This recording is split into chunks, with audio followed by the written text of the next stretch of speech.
Going for over-under here. What's up, guys? This is Nevin Dravinsky, producer on UFC Undisputed 3. He's got the double. So here in the takedown, you can see in the pro, I can fake my transition.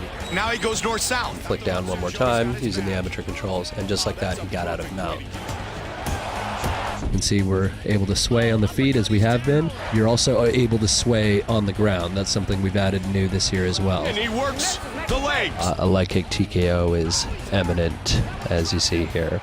Now I'm going to show you how the submissions have changed in UFC 3.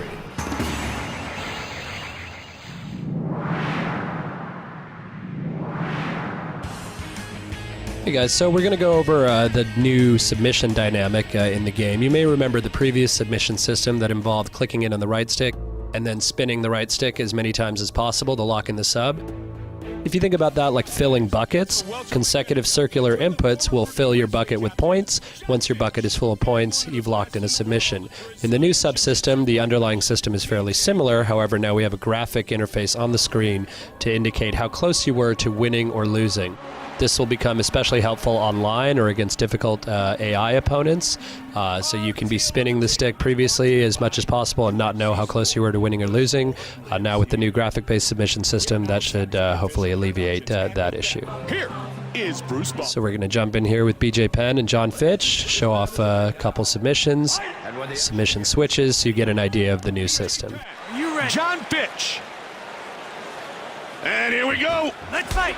He drags him to the ground. So BJ's going to go in, quickly move to side control, couple shots, and now move into mount.